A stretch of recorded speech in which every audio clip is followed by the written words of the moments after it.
Hello, everybody. Happy Friday. My name is Olivia Rudek, and I am here with Jane King Hession to talk about her new book, Elizabeth Scheu Close, A Life in Modern Design. This is not the first book that Jane has written. You also recently wrote a book, or your first book was about Ralph Rapson, namesake of Rapson Hall at the University of Minnesota. And that book is called Ralph Rapson, 60 Years of Modern Design. Jane has a Master's of Architecture from the University of Minnesota and is joining us now. So hello, Jane. Hello, Olivia. Hello. All right, let's get started with the interview. So who is Lisl Scheu Close and why is she important? Can you give us a short summary of her life for those who may not know her? Sure. Elizabeth, or Lisl as she was known to all of her friends, Scheu Close, was really Minnesota's first modern architect, but she was not born in Minnesota. She was born in Vienna, Austria in 1912, a very different time and place. And she had the good fortune of having parents who were interested in architecture and commissioned a house by an architect by the name of Adolf Loos in 1912, the year of Lisl's birth. It was a very modern house, a strikingly modern house, an upsettingly modern house for some people in the neighborhood, but it became visited. It was sort of a cause célèbre. It was visited by a lot of people from around the world who were interested in modern design and modern architecture. What this did for Lisl was told her that architecture was an important subject. She always felt that way because even as a child, she understood that this house of hers attracted many people, and she said there were lots of discussions about it.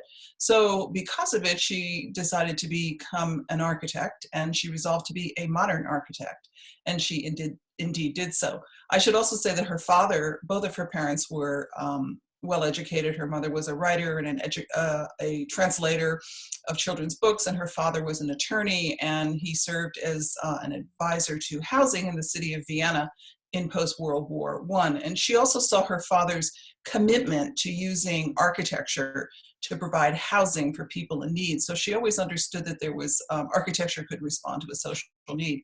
So that's what she came up with as a child. And eventually made her way to the United States. What drew you to studying Lisl Scheu Close? What did you find particularly engaging and relevant about her? Well, I first met Lisl in 2000, and she was probably in her late 80s by that time. And I was asked by the Minnesota Historical Society to do an oral history with her. So I went to her home in University Grove, and I sat with Lisl over the course of a year and interviewed her. And I knew something of her work. I knew that she was a residential architect. I had passed many of her fine modern houses in the Twin Cities, but I didn't know a great deal. And I knew nothing of her personal life, which was as compelling as her professional life. So I just became increasingly more and more interested in this woman as she sort of revealed both her life and her career and how her life shaped her and shaped her architecture over the course of a year. And I felt it would be a great subject and an important one for a book. So you mentioned in your book that, and you mentioned earlier as well, that Lisl was no stranger to unique architecture, as the house her family lived in was deemed an eyesore by neighbors. Right. So why was this house important? And what influence did this house and her family have on her later work? And what would life have been like for her in this house in post-World War I Vienna? And who are some of the famous people who came by her house? And if you want to talk about the room that you have virtually put in your background on Zoom as well, that would be wonderful. Yeah, I'm actually sitting virtually in that house in Vienna, the Scheu house. This was a photograph that my husband, who is a photographer, took when we went to Vienna to visit the house. We had the opportunity to do that thanks to a grant. And it was important for me to be in Lisl's house to understand some of the answers to the questions you just asked. The house was important, as I mentioned, because it was so different. But in terms of the history of architecture in Europe, it was significant. It was a very early modern house by Loos, who was an early modern architect. It was controversial because of its lack of adornment, and this was something that modernists embraced. They didn't want a house to look traditional or reference an earlier time and place, but to be functional and to be more representative of the modern world. One of the things that was controversial about the house was it had outdoor terraces, reputedly the first of their kind in Central Europe. Now, people wouldn't have thought anything if these were in a warmer climate in Africa and, you know, someplace else, but not in Vienna. So that was also one of the reasons that people objected to the house.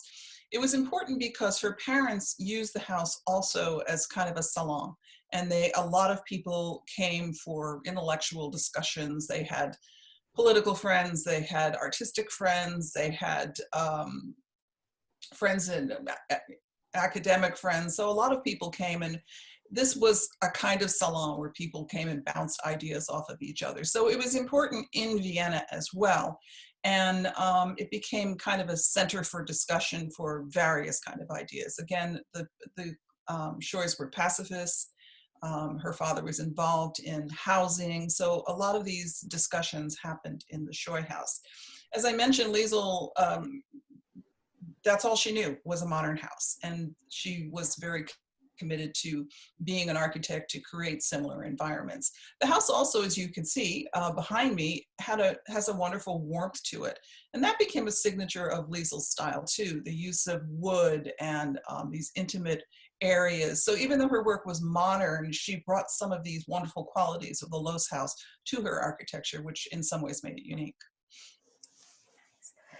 All right, moving on.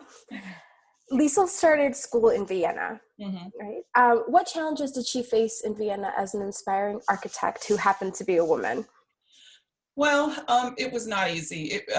Again, so this would have been in the late 1920s when she started school, and education for women in Vienna was not wildly popular, let's say. So it was difficult for many women to gain an education. Lisl was a little more fortunate than some in that she had parents who were university educated and fairly well connected, so she understood this was a world she could attempt to get into. But she started her education at the Technische Hochschule in Vienna, and which had an architecture program, and the faculty there was very resistant to women, according to Lisl. Things like they didn't allow women in certain classes. There were no restroom facilities for women. So it was not an easy, she did not feel accepted or welcome there. But there were much bigger problems because the Nazis were beginning to wield considerable influence over life in Vienna. Lisl's mother was born Jewish. And even though she did not raise her children as Jews, no one wanted to debate that point in the 1920s and 30s. Lisl recalled her brother coming, who was a lawyer, also coming home from school with a torn jacket and sort of being roughed up. So it was not a place she felt that she could stay or wanted to stay. And it was through the kindness and financial support of a visitor to the Scheu house, American Edward Filene of the Filene department store family in Boston, who helped her come to the United States and underwrote her education to some degree. It isn't clear to me how much, but she was able to leave Vienna in 1932, which was pretty early for the exodus that was happening from Europe. That happened a little bit later. So by 1932, she was in Boston, where the architecture school was at the time, and studying at MIT.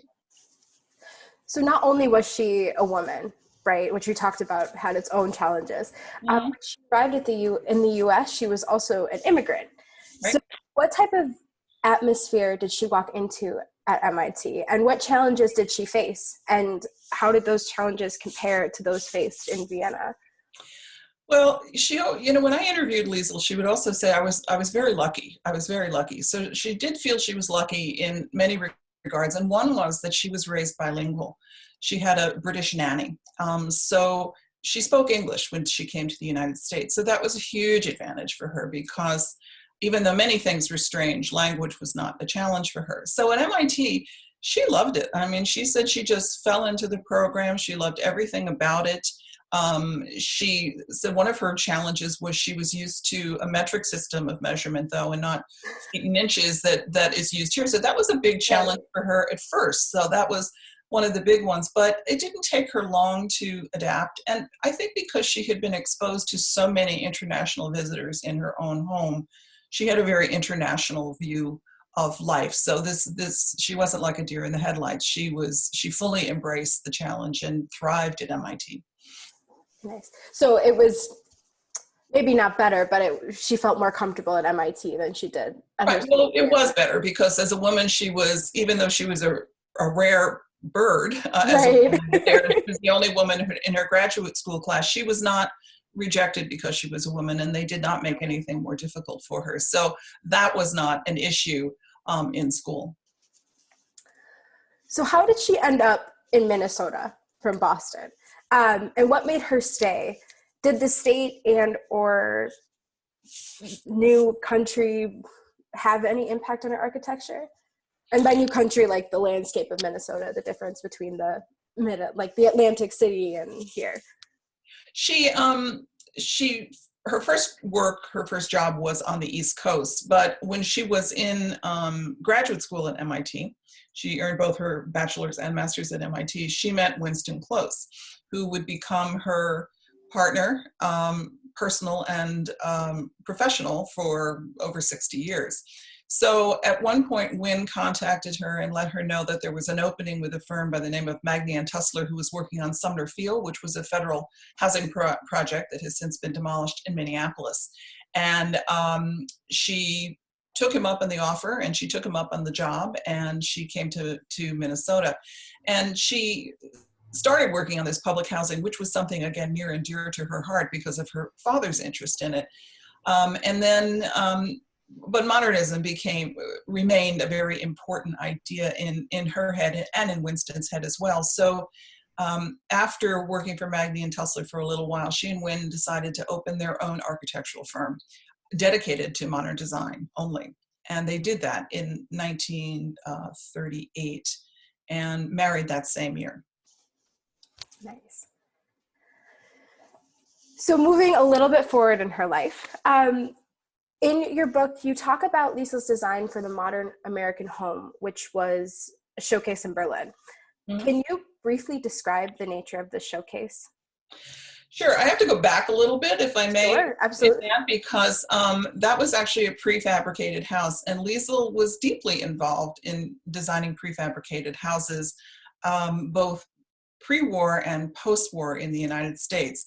When she was at MIT, her undergraduate thesis was on a production plan for prefabricated houses. Now, this was in 1934, so she was thinking about this quite early on.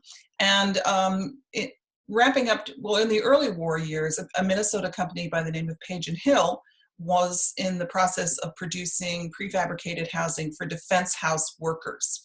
And they were looking for someone to design these houses that would suit the needs of the defense workers. And they heard about Lisl's thesis and that she was an architect and she had background in this, so they hired her. So she designed a lot of countless prefab houses for this company. In the post-war years, she segued a little bit to designing houses that would appeal to young American families, GIs returning from the war, and there was a great need in the United States for housing to quickly populate growing suburban neighborhoods. So her houses worked well in that regard, and over 10,000 houses were produced from her designs. In 1950, the United States State Department participated in the German International Industrial Exposition in Berlin. Now, at the time, Berlin was a divided city, occupied by several other nations. It was war-torn, and this international exhibition was to sort of a way to the future in a way.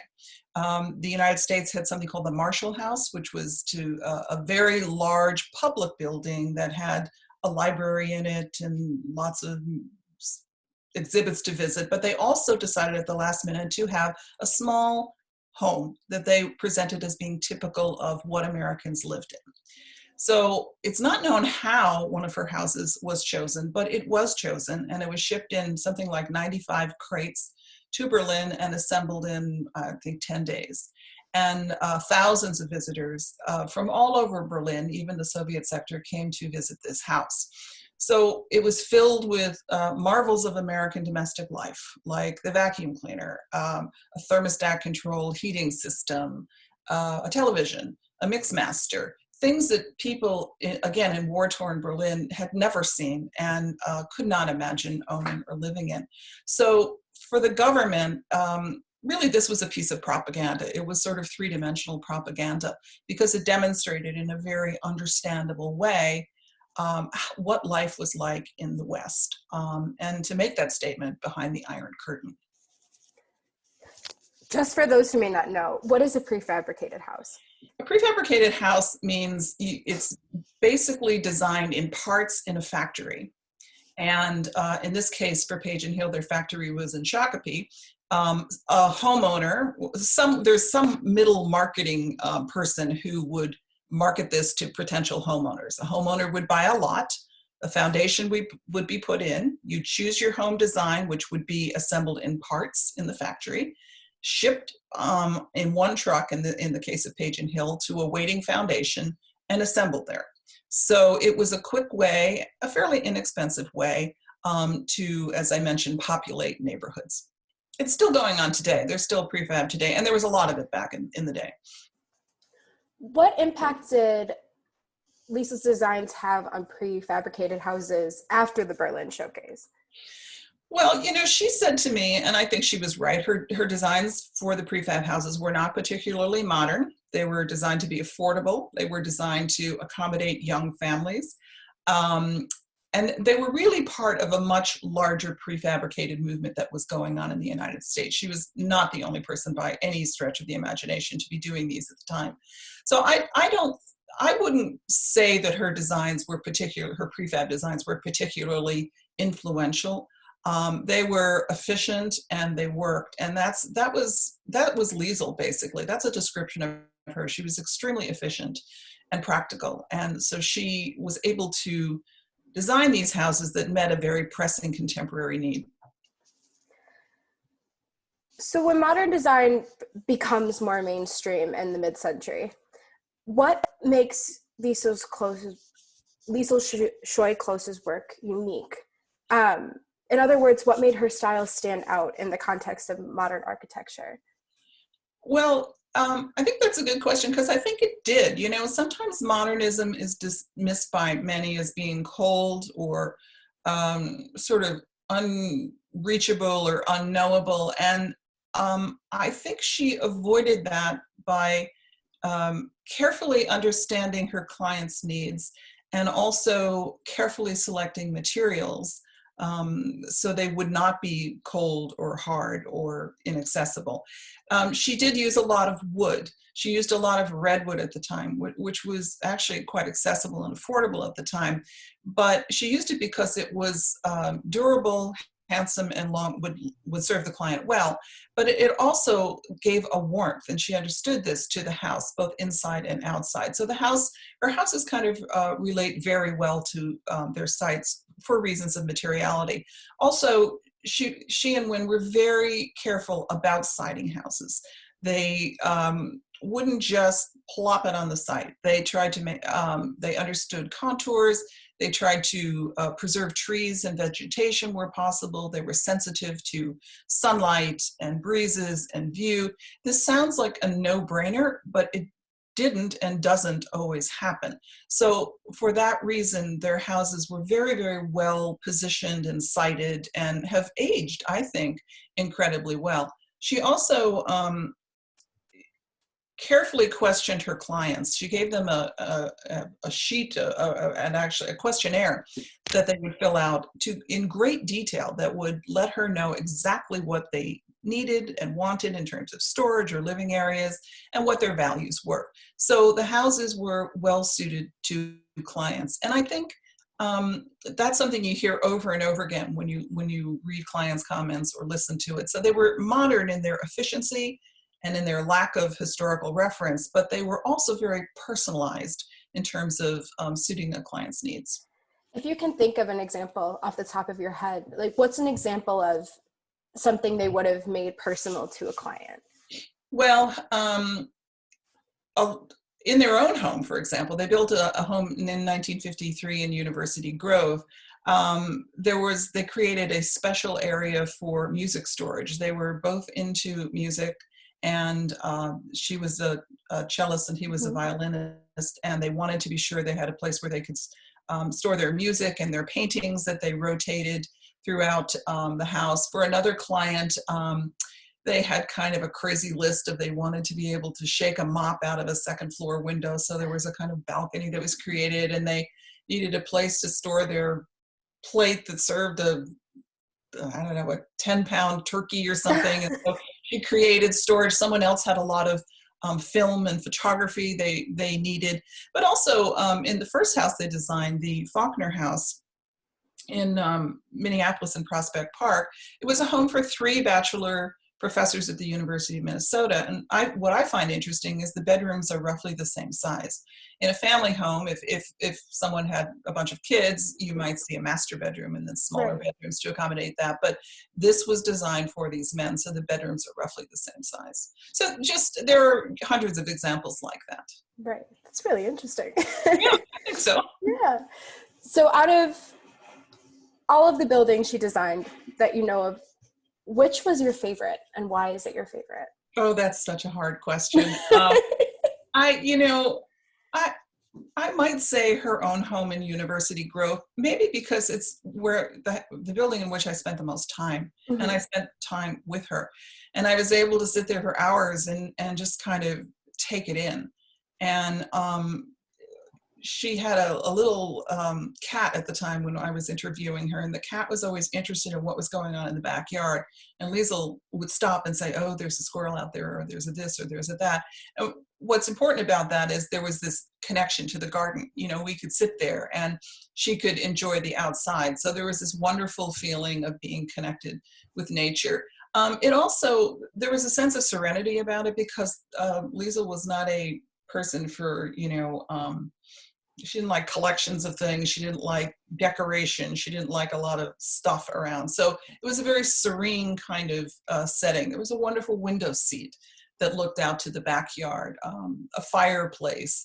The materials it kind of gave a calmness to the house. It's hard to describe, but and just to be in a place that someone designed specifically for themselves and to spend so much time there, I think I would pick that one as my favorite.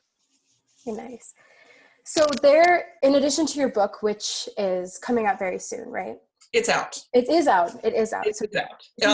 This has been a very challenging time for everyone, but particularly to release the book. Yes. But it was, for a while, all the copies were locked up in the Chicago Distribution Center. Right. After it was published, but it is now available online or through the University of Minnesota Press. Yes. Great. Sorry about that. So it is available. And there's also, I believe, an exhibit at the University of Minnesota, which has been moved online. Right. So what is the main thing you want your readers and the people who visit the exhibit to take away from this work you've collected, from this information? Let me just tell you, the exhibit is still there. Yes. Even though it's been virtually moved, and it will be there through late September, so possibly it might be open.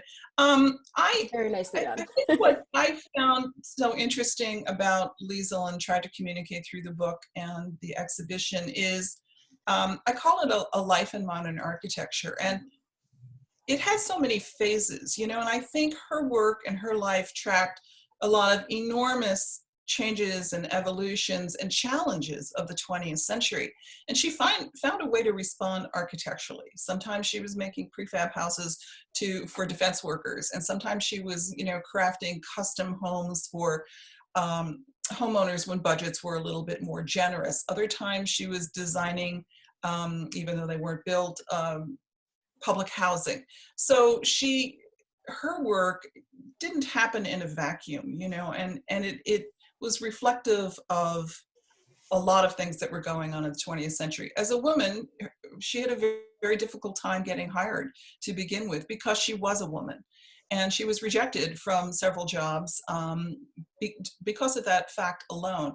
I think that's important to consider. It's gotten better, it's changed some, but this was a reality in her life. So she found a way around it. She didn't let anything stop her, and she just kept going. And I think that just kept going to do your work and to make your work important is a great lesson. It was a great lesson for me. Yeah, definitely. Is there anything else you would like to say regarding your book, regarding Elizabeth Scheu Close? Anything at all? No, just that I guess I would say it was a great pleasure meeting her. Yeah. And she was never one to blow her own horn or brag. And so sometimes she was very humble. So only later, when I went back and read the transcripts and things, did I realize the import of some of the things she was saying. But she was a very important architect here in Minnesota. Over 250 of her homes grace the landscape. Most of them still survive. And she brought modernism really in a very real way to Minnesota. And I admired her commitment and integrity, and the way she lived her life and the way she designed her buildings. Very nice. So Elizabeth Scheu Close, A Life in Modern Design. Architecture. Modern architecture, I'm sorry. Okay. So Elizabeth Scheu Close, A Life in Modern Architecture, Right. is now published and available. Yes, it is. Through online or through the University of Minnesota Press. And the exhibit will be up through late September. Right. Jane, it has been an absolute pleasure. The book is incredibly interesting, and she's a fascinating woman. And so thank you for sharing your story, and thank you for being here with me today. And thank you for this opportunity. It's been great. It's been a pleasure. All right. Have a great rest of your day. You too. Bye.